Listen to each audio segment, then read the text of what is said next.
Hey guys, welcome back to my channel. It's Monday morning.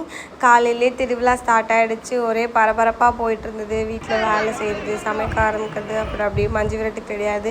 சீக்கிரமாக போகலான்னு தான் plan பண்ணிகிட்டு இருந்தோம். பட் நிறையா மாடெல்லாம் இடையில வந்துச்சு. போகவே பயமாக இருந்தது. ஆக்சுவலி பக்கத்தில் தான் மஞ்சு விரட்டு நடக்கிற இடம். நடந்தே போயிடலான்னு நினச்சோம்.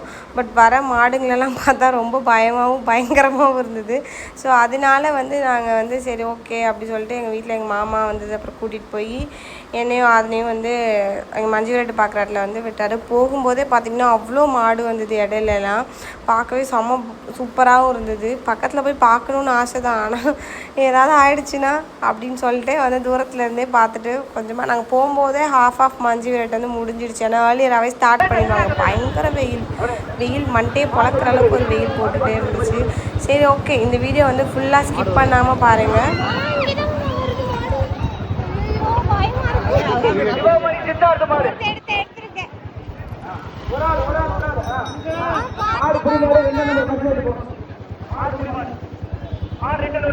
வீரர்களே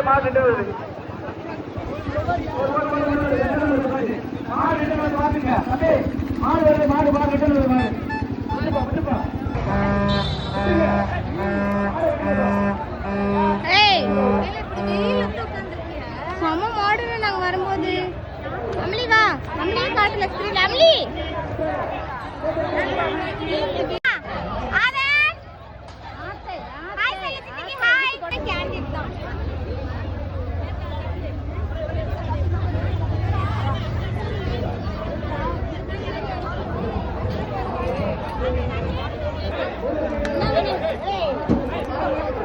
அதுவே அவுட்லையா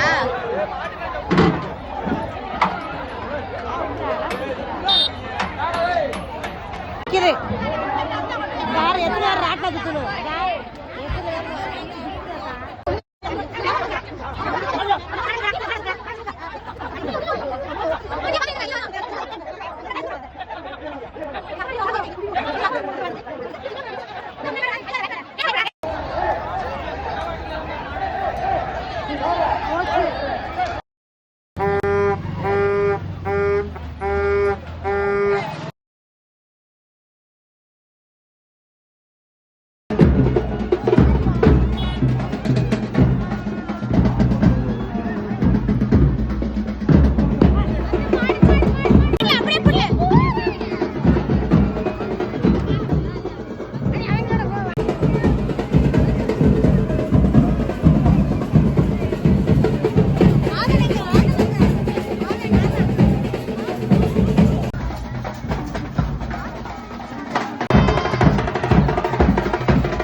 நல்லபடியாக மஞ்சு விரட்டெலாம் பார்த்துட்டு வீட்டுக்கு வந்தாச்சு. அப்புறம் என்ன அடுத்து சாப்பாடு தான். சிக்கன், மட்டன், ஃபிஷ்ஷு, எக்கு, நம்ம எனக்கு அதை எல்லா வெரைட்டிஸும் ஒரே நாளில் இருக்கும். நல்லபடியாக வந்தவங்களுக்குலாம் நல்லா சாப்பாடுலாம் பரிமாறிட்டு நாங்களும் சாப்பிட உட்காந்தாச்சு.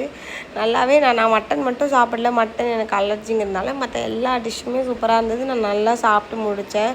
இதுக்கப்புறம் என்ன போயிட்டு ஒரு ரெஸ்ட் எடுத்துகிட்டு நைட்டு ஈவினிங் வந்து இன்றைக்கி வள்ளி திருமண நாடகம் இருக்கும். ஃபன்னாக இருக்கும், நல்ல என்டர்டெய்னாக இருக்கும். எனக்கு என்ன தான் வந்து மற்ற ஆடல் பாடல் கச்சேரிலாம் வச்சா கூட பர்ஸ்னலி எனக்கு இந்த வள்ளி திருமண நாடகம், ஏன்னா நான் சின்ன வயசுலேருந்தே பார்த்து வளர்ந்த நாடகம், எனக்கு ரொம்ப பிடிக்கும். அப்புறம் வீட்டிலலாம் மறுபடியும் ரெடி ஆகிட்டு ஒரு ஃபோட்டோலாம் தம்பி அம்மா கூடலாம் எடுத்துகிட்டு, அப்புறம் ஆதன் வேறு விளையாடுறதுக்கு வந்து பக்கத்துலேயே தானே கடை. ஒவ்வொரு டைமும் பார்க்கும்போது ஏதாவது வேணும்னு வாங்கிட்டு தான். அன்றைக்கே மட்டும் அவனுக்கு ஒரு 10 டாய்ஸ்க்கு மேலே நாங்கள் வாங்கியிருப்போம். என் அம்மாவாக இருக்கட்டும், அக்கா, எங்கள் அப்பா எல்லாரையும் கூட்டிகிட்டு போய் ஒன்று ஒன்றா வாங்கிட்டு வந்தான். அப்படியே நானும் போயிட்டு அவனுக்கு தேவையான அந்த பலூன்ஸ் டாய்ஸ்லாம் கேட்டேன். அதெல்லாம் வாங்கிட்டு எகெயின் வீட்டுக்கு வந்துட்டு மறுபடியும் ஒரு சாப்பாடு சாப்பிட்டுட்டு நாங்கள் வள்ளி திருமண நாடகம் பார்க்குறதுக்காக போயிட்டோம். மறுபடியும் நாடகம் பார்க்கும்போது அங்கே தானே நிறையா டாய் ஷாப்லாம் இருந்தது. ஸோ அகெயின் ஆதன் வந்து கூப்பிட்டு போய்ட்டு எனக்கு அந்த பைக் வேணும்னு கேட்டுட்டு இருந்தான். திருப்பியும் அவனுக்கு அந்த பைக்கெல்லாம் வாங்கி கொடுத்துட்டு அப்புறம் அவனை வீட்டுக்கு வச்சு தூங்க வச்சுட்டேன். ஏன்னா அவன் வந்து ரொம்ப நேரம்லாம் 9 o'clockலாம் தூங்கிடுவான். இப்போவே 10 o'clock ஆகிடுச்சு. அவனே வீட்டில் கொண்டு போய் விட்டுட்டு நாங்கள் நாடகம் பார்க்குறதுக்காக வந்தோம். நாடகம் சொல்லவே வேணாம், சூப்பராக போச்சு, நல்ல என்டர்டெய்னிங்காக இருந்தது. நான் ஒரு 2 o'clock வரையுமே நாடகம் உட்காந்து பார்த்துட்டு தான் இருந்தேன். அப்புறம் எனக்கு தூக்கம் வந்துடுச்சு, நான் வீட்டுக்கு போயிட்டேன். ஓகே காய்ஸ், இந்த வீடியோ ஸ்கிப் பண்ணால் பார்த்தா எல்லாருக்குமே ரொம்ப தேங்க்யூ. நெக்ஸ்ட் vlogல பார்க்கலாம். மகி vlogs சேனலை லைக் பண்ணி சப்ஸ்கிரைப் பண்ணுங்கள். பாய்.